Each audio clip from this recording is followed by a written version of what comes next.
अम्ब सदाशिव। भगवान शिव माता पार्वती के साथ आप सब पर अपनी कृपा बनाए रखें। शिवांग दर्शन की इस श्रृंखला में आज हम दर्शन करेंगे त्रिलोचनेश्वर महादेव की। त्रिलोचनेश्वर महादेव जिन्हें शिव के तीसरी आँख के रूप में पूजा जाता है, तीसरे नेत्र के रूप में पूजा जाता है। काशी के अद्वितीय और दिव्य त्रिनेत्रधारी शिव हैं त्रिलोचनेश्वर।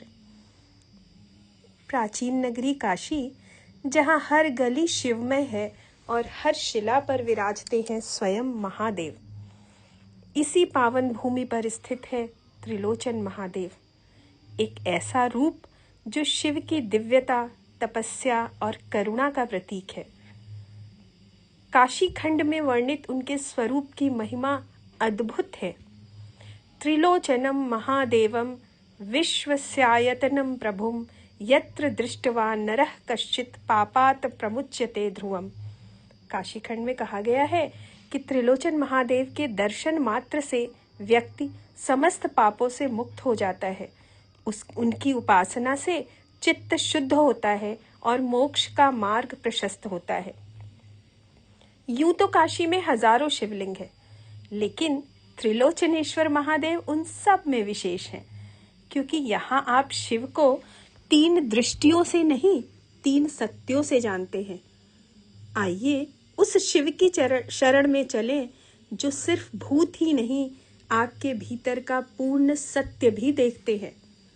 इनकी उपासना आंखों की नहीं, अंतर्दृष्टि की साधना है। जहाँ शिव के आंखों की बात होती है तो लोग उनकी तीसरी आंख से बहुत डरते हैं, और बचपन से हमें डराया भी गया है कि शिव की तीसरी नेत्र के खुलने का अर्थ है संहार। लेकिन काशी में यह एक ऐसा स्थान है जहां उनकी तीनों आंखें सृजन, संरक्षण और संहार का संतुलन दर्शाती हैं। यह त्रिलोचन महादेव त्रिलोचन घाट पर स्थित है, जहां शिव की तीसरी आंख सिर्फ संहार नहीं बल्कि चैतन्य दृष्टि का प्रतीक मानी जाती है। काशी खंड के अध्याय 100 में यह कहा गया है, त्रिलोचन स्थाणु रजोरथ देवो महेश्वर तपसा दग्ध दृष्टि च त्रिलोचनेश्वर स्मृतः।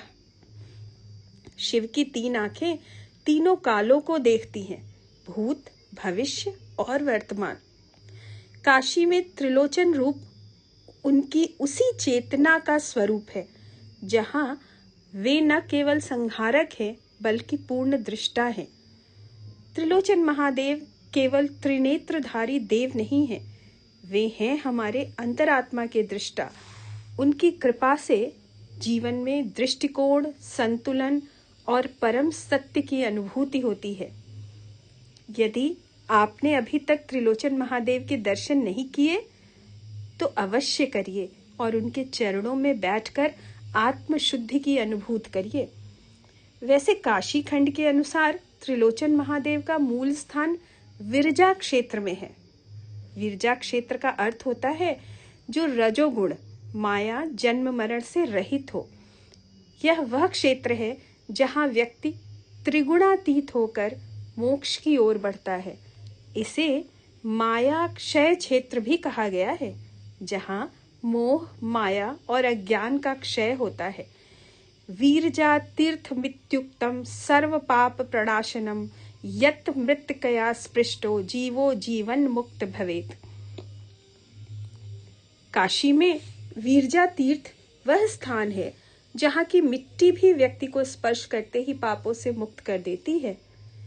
वैसे मान्यता के अनुसार काशी का वीरजा क्षेत्र जिन क्षेत्रों को मिलाकर बना है उनमें प्रमुख हैं मणिकर्णिका घाट, ज्ञानवापी क्षेत्र, अन्नपूर्णा देवी मंदिर और काशी विश्वनाथ मंदिर परिसर। यह संपूर्ण क्षेत्र जो है मृत्यु और मोक्ष के बीच का सेतु माना गया है। यहाँ मृत्यु का अर्थ अंत नहीं, मोक्ष का प्रारंभ होता है। तो इस प्रकार अगर हम देखें तो विरजा क्षेत्र केवल एक स्थान नहीं है बल्कि बोध, निर्वाण और माया मुक्ति की अनुभूति का क्षेत्र है। काशी के हृदय स्थल में स्थित यह भूमि आत्मिक मोक्ष की कुंजी मानी गई है। तो जब भी इस वीरजा क्षेत्र में आए तो यहाँ की मिट्टी से तिलक अवश्य करें। त्रिलोचन महादेव के दर्शन के पहले उनके दक्षिण गंगा में अभी वर्तमान में पिलपिला तीर्थ में स्नान करने का विधान है। पिलपिला तीर्थ स्वतः ही अत्यंत पुनीत व पुण्य देने वाला माना गया है। पिलपिलम तीर्थमिष्टम सर्व पाप हरम परम स्नानम तत्र तु कृत्वा च ब्रह्मलोकम सगच्छति। जो व्यक्ति पिलपिला तीर्थ में स्नान करता है वो सभी पापों से मुक्त होकर ब्रह्मलोक को प्राप्त करता है। पिलपिला तीर्थ जो अब एक कुएं के रूप में है, उसे काशी के त्रिलोचनेश्वर मंदिर के पास ही है और अब एक कूप रूप में हो गया है। त्रिलोचन महादेव मंदिर में शिवलिंग के साथ त्रिपुरा सुंदरी देवी की मूर्ति भी विग्रह भी प्रतिष्ठित है। यह देवी आदि शक्ति का एक अत्यंत पवित्र और रहस्यमयी रूप मानी जाती हैं। इनका नाम त्रिपुरा इस कारण पड़ा क्योंकि यह शक्ति तीनों लोकों भू, भुवः और स्वः को वश में करने वाली हैं। महादेव के पास इनकी स्थापना शिव शक्ति के संयुक्त रूप को दर्शाती है। जहां शिव चेतना है वहीं शक्ति उसकी क्रिया है। काशी खंड और कई तंत्र ग्रंथों में भी त्रिपुरा सुंदरी को शिव के साथ काशी में प्रतिष्ठित बताया गया है। इस मंदिर में शक्ति की उपस्थिति शिव की त्रिनेत्रधारी दृष्टि से में संतुलन बनाती है, जिससे यह स्थान ध्यान, साधना और मोक्ष की शक्ति का केंद्र बन जाता है। यहाँ शिव और शक्ति का संयुक्त पूजन किया जाता है। वैसे शायद आपको पता हो कि तंत्र साधक जो होते हैं या श्री विद्या उपासक जो होते हैं वो इस स्थान को विशेष साधना का केंद्र मानते हैं। मां त्रिपुरा सुंदरी का विग्रह महादेव के लिंग के बिल्कुल पास में गर्भगृह में ही स्थापित है। इसी मंदिर परिसर में भगवान आदित्य यानी सूर्यदेव की भी प्रतिष्ठा है। ये काशी के उन कुछ दुर्लभ मंदिरों में से एक है जहां शिव, शक्ति और सूर्य तीनों शक्तियां एक ही परिसर में पूजित हैं। शिव के रूप में त्रिलोचन महादेव, शक्ति के रूप में त्रिपुरा सुंदरी और सूर्य के रूप में त्रिलोचन आदित्य संग संग पूजित होते हैं। त्रिलोचनम महादेवम त्रिपुराम शक्ति रूपिणीम आदित्यम च त्रैलोक्यस्यम तेजस्विनम नामाभ्यहम। मैं त्रिलोचन महादेव, त्रिपुर शक्ति और त्रिलोचन आदित्य को नमन करती हूँ जो तीनों लोकों के पालन करता है। इन तीनों विग्रहों के अतिरिक्त यहाँ पर कई सारे शिवलिंग स्थापित हैं जो बाद में समय समय पर लोगों ने अपनी साधना के लिए, अपनी श्रद्धा के प्रति उनको स्थापित किया है। मंदिर जो है वो बहुत ही जीर्ण शीर्ण अवस्था में है।